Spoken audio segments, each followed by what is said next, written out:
Agitate होते हैं, गुस्सा आता है। लेकिन यहाँ पर भगवान क्या बता रहे हैं अर्जुन को कि वह व्यक्ति ऐसी शांत अवस्था को प्राप्त करेगा जिसे उत्तेजित नहीं किया जा सकता है। अर्थात एक ऐसी शांति होगी एवरलास्टिंग, लाइफ लॉन्ग, है ना। हर कोई ऐसे ही चाहता है, कोई ऐसे नहीं चाहता है 2 मिनट के लिए मैं शांत रहूं, मेरा मन शांत रहे, उसके बाद फिर मन डिस्टर्ब हो जाए। कोई ऐसा चाहता है? नहीं चाहता। तो आज हम चर्चा करेंगे कि किस प्रकार से हम मन को शांत कर सकते हैं, अपने आप को शांत कर सकते हैं। तो भगवान भगवद गीता के इस तात्पर्य में कहते हैं, प्रभुपाद लिखते हैं, जो मनुष्य बुद्धि द्वारा शुद्ध हो जाता है वह अपने आप को सत्व गुण में अधिष्ठित कर लेता है और इस प्रकार वो मन को वश में करके सदैव समाधि में रहता है और इंद्र तृप्ति के विषयों के प्रति आसक्त नहीं होता। तो भगवद गीता में एक श्लोक बताता है कि इंद्रियों से ऊपर होता है उसका मन और मन से ऊपर होता है उसकी बुद्धि, बुद्धि के ऊपर होता है उसका आत्मा और आत्मा से ऊपर होती है क्या? परमात्मा।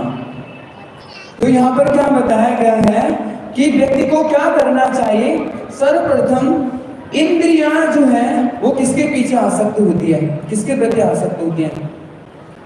इंद्रिय वस्तुओं के प्रति, इंद्रिय विषयों के प्रति। जैसे आंख की इंद्रिय वस्तु क्या है? देखना, कान की सुनना, नाक की सूंघना, जीवा की स्पर्श करना, टेस्ट करना, है ना। तो इस प्रकार से यहाँ पर क्या बता रहे हैं भगवान, इंद्र तृप्ति के विषयों के प्रति आसक्त नहीं रहता और मन को क्या करता है? वो अपने वश में करता है। इस प्रकार से जब उसका मन वशीभूत होता है, अर्थात वो मन के द्वारा वशीभूत नहीं होता अपितु मन उसके द्वारा वशीभूत होना चाहिए।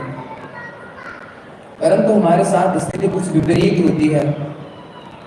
हम मन को नियंत्रित नहीं करते हैं, हमारा मन हमें नियंत्रित करता है। इसलिए हम बार बार कहते हैं कि मन नहीं है, पढ़ने का मन नहीं है, काम करने का मन नहीं है।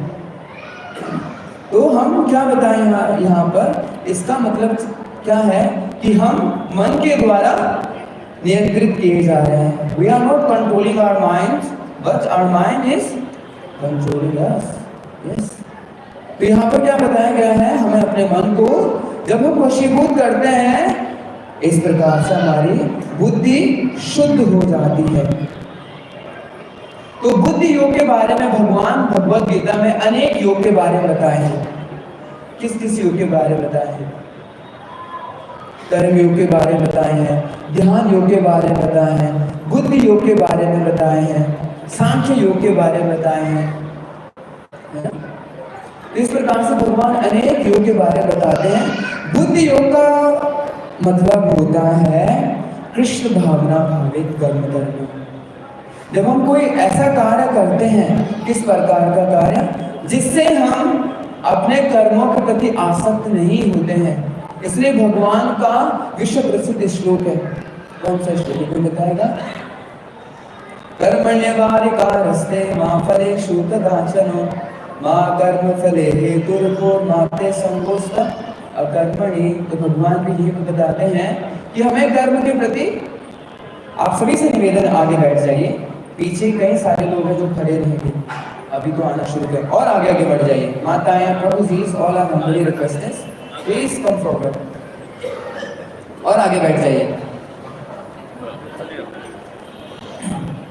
तो भगवान यहाँ पर क्या बताए हैं? क्या हमें क्या करना चाहिए? इंद्रियों के विषयों के प्रति आसक्त नहीं होना चाहिए। मन को क्या करना चाहिए?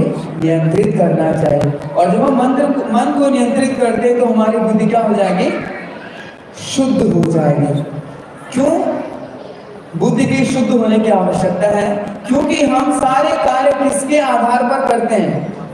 मन से ही करते हैं। बुद्धि तो आती ही नहीं है ना।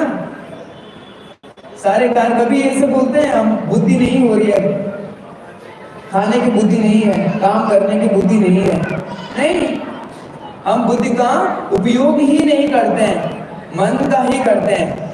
तो मन को जब तक हम संयमित नहीं करते हैं तब तक हमारी बुद्धि शुद्ध नहीं होगी। और एक ऐसे मन शुद्ध होता है